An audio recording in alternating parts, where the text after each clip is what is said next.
Hello guys, this is Amol Khedkar. I welcome you to this video. Today I'll be talking about a very interesting article from Newsweek magazine. As you can see on your screen, this says Facebook market value plummets $56 billion as advertisers flee platform. This is just from today, June 27, 2020.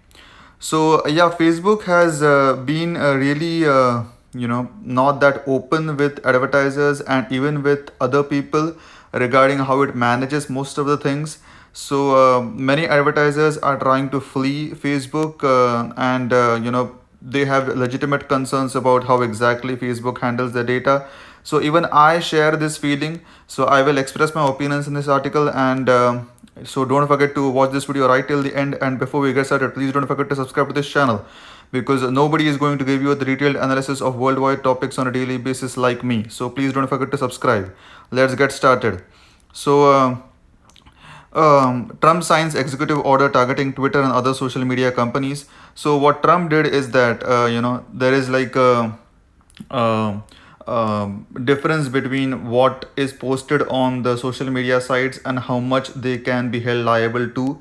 So Trump has been critical of Twitter, Facebook, and many other social media platforms, and that's why he signed an executive order to make them more accountable.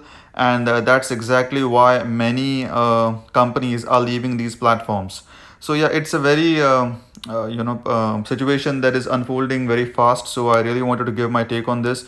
So Facebook watched as $56 billion was wiped off its market value on Friday after a slew of major advertisers said they would be boycotting the social network. Just yesterday, Facebook lost $56 billion with a B. Understand this. And the platform stock price plunged by more than 8%, with shares expected to cost 212.50 a piece when markets opened on Monday, down from 235 when markets closed on Thursday. So surely this is a very big loss for Facebook, because many companies are boycotting it over their lack of transparency when you post ads on Facebook. Bloomberg reported that Facebook's value had fallen by $56 billion, adding that the downturn had also taken 7.2 billion off of Mark Zuckerberg's net worth. The share fall was the largest the company had witnessed in several months, and appeared to be triggered in part by Unilever and Coca-Cola's moves to join an advertising boycott of the social media platform. So two big companies, Unilever and Coca-Cola, both of them boycotted Facebook ad program, and that's why the confidence of people just plummeted in Facebook, and that's why the share price just dropped, and that has literally cost $56 billion to a company like Facebook, which is the undisputed market of social media platforms. Nobody even comes close to what Facebook has captured all over the world. So Facebook is literally the largest social media platform the world has ever seen so far. And as I said, the success really comes with a double-edged sword. So when you are really successful, then surely your actions matter, and that's why Mark Zuckerberg's actions definitely matter. And this guy controls how elections happen in countries. No kidding, this is the actual reality. Facebook can literally make and break elections in the entire world. That's not an exaggeration. This is exactly what Facebook can do. Facebook has such a power; it can literally decide elections in many countries around the world. In a statement published yesterday, Unilever said, "We have decided that starting now through at least the end of the year, we will not run brand advertising in social media newsfeed platforms Facebook, Instagram, and Twitter in the US." So these are the biggest social media platforms that even YouTube is one of them, but it's not mentioned here. But YouTube usually has video ads, but Facebook, Instagram, and Twitter, they all have just the ads that you see, like the photo ads or carousel ads and something like that. So Mark Zuckerberg pauses while speaking about the new Facebook news feature at the Paley Center for Media on October. This is the picture of Mark. Continuing to advertise on these platforms at this time would not add value to people and society. Coca-Cola CEO James Quincey said the soda giant would be pausing all of its social media advertising for at least 30 days, adding that his firm, so Coca-Cola, is accusing Facebook of expected greater accountability and transparency from our social media partners.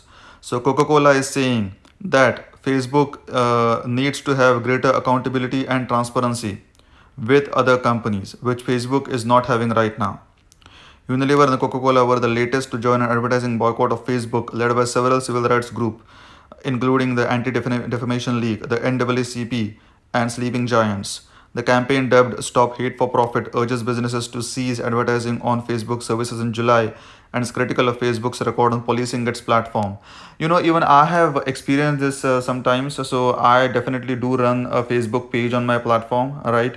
So you might be even seeing this video from the link that I posted on the Facebook page. But Facebook has this very weird policing regulations which are just really out of the world. And I have experienced it a few times, so I definitely can tell you that it's not very surprising that so many companies are boycotting Facebook, because Facebook has very weird community guidelines and many of them don't make absolutely any sense. But the instant you try to go against them, they try to give you a warning and all of that BS. So yeah, Facebook is really not that transparent, and that's why many of the companies are really calling it out right now. Among the major brands signed up to the campaign's Facebook ad boycott are the telecom giants Verizon, Patagonia, Ben& Jerry's, and car manufacturer Honda. So many big companies are joining this boycotting campaign. According to a list of companies signed up the boycott, compiled by Sleeping Giants, Levi's and Lululemon have also pledged not to advertise on Facebook next month. Reacting to the raft of advertisers boycotting Facebook, Zuckerberg unveiled new measures for countering voter suppression, misinformation, and other content deemed harmful. So they are trying to do the best they can, but the thing is that we live in such a divided society and people have such polarized opinions. It's just not that easy for people to even regulate what is right and what is wrong on Facebook. So and to be honest, Facebook really works in a fashion where it just gives you the content that you want to hear. So it creates like an echo chamber, and that's how people just keep on consuming the content that they like to hear. So it's not like you will hear anything on Facebook that opposes your views. You will always hear something on Facebook, like you will always see something on Facebook on your news feed that reinforces your pre-existing opinions about few things. So suppose like you support Trump, then your Facebook is filled with all the things that just tell you that Trump is the greatest and brightest, and nobody can even beat him and things like that. But if you oppose Trump, Facebook is filled with almost everything that will tell you that Trump is the worst person in the history of mankind. So these are like the polarizing opinions, and Facebook is very much accountable for something like this, because Facebook being the largest social media platform, it definitely bears the brunt of making and breaking elections all over the world. We already restrict certain types of content and ads that we allow in regular posts, but we want to do more to prohibit the kind of divisive and inflammatory language that has been used to sow discord. So Zuckerberg is also not very, clean in his campaign or in his dealings.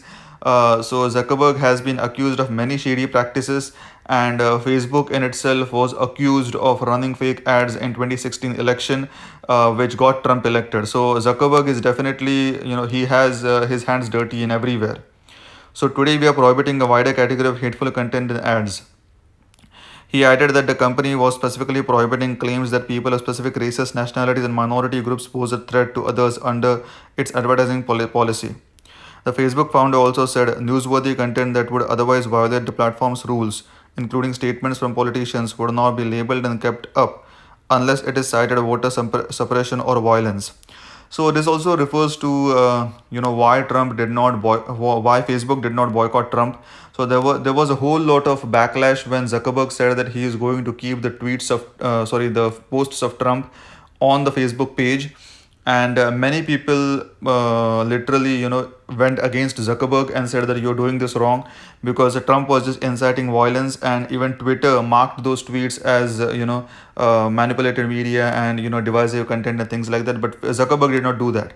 So Zuckerberg really faced a huge lot of backlash, and that's why now he's saying all of these things. But yeah, it's very, very difficult. I mean, if you put yourself in the shoes of this guy, it is not that easy to moderate content on Facebook. I do understand where he comes from, but I also want to say is that we live in such an insane world nowadays, which is really very amazing, because we live in like a post-truth world. The facts don't matter anymore. The truth just doesn't matter anymore.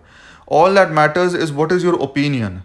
So, look at the US society right now. It is so divisive that, half of the people believe that the sky is blue and half of the people believe that the sky is not blue. So, they disagree on the fundamental facts. So, in this kind of environment, it is extremely difficult for a company like Facebook, which is a social media giant, to moderate content, because the truth just doesn't matter anymore. We are living in a post-truth world, so facts don't matter anymore. What is right and what is wrong, what is good and what is bad, just doesn't matter anymore. What matters is whether you want to hear the things that already you have preconceived notions about, which is really insane. We are living in such a world where news don't matter anymore. You can see the same kind of news and people will interpret it in two different ways. So, just look at the news about Trump walking down that ramp, right? So, when he was walking down that ramp, a few people said that his health is, deteriorating, so that's why he is, doing something like this. Few people said that, he was just trying to, secure himself because otherwise he would fall down. So, yeah, people see the exact same news and they make two different conclusions. So this is a very, very interesting time in world history that we are living in right now. And to be honest with you, I don't think this is ever going to change in the near future, because the bullet has left a gun. When you literally fire a bullet, you cannot put that bullet back into the gun. So definitely, this social media madness has spurred a kind of divisive rhetoric in world population, and I don't think this is going to go very soon. So even in Canada right now, the environment is so divisive that half of the people literally believe that something is true, half of the people believe that something is not true. There are many people who literally hate the guts of Justin Trudeau. There are many people in Canada who literally hate that guy like anything. It's just a fact. People wanted to get out of Canada. Most of the Western provinces wanted to get out of Canada when Trudeau got elected again. So yeah, we are living in a very amazing world. No country is immune to something like this. It's everywhere in the entire world, and the world is just breaking apart, and it's just the half of 2020 at this point. So I'll just go through the last paragraph. There is no newsworthiness exemption to content that incites violence or suppresses voting. So now Zuckerberg is just giving this kind of word salad to people. So nothing new to see here. Even if a politician or government official says it, if we determine that content may lead to violence or deprive people of the right to vote, we will take that content down. So this is exactly a wheel shot against Trump, because Trump literally had these kind of posts on Facebook where he was saying that when the looting starts, the shooting starts. That's why Zuckerberg backed Trump at that point, and he said that we are going to keep those Facebook posts as they are on Trump's page. We will not take them down. But so he faced a whole lot of backlash, because to be honest, Facebook just cannot go against the US government. Facebook is a US website, and that's why it has to go by the rules of the US government. That's why he just didn't want it to get against Trump. But many people boycotted his platform because of that. So as you can see, $56 billion are wiped off of Facebook, because Zuckerberg decided to keep Trump's posts on his Facebook page as they are, and did not wanted to take them down. So this is the power that a single person is having in today's world. This is why monopolies should not form in today's world.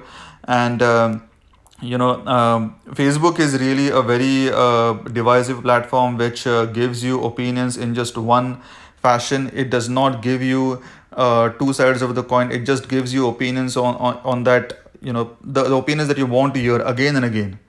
So it's a very insane world and insane thing that we are living in right now. So yeah, and I don't think there is anything you cannot go back to the earlier way of doing things.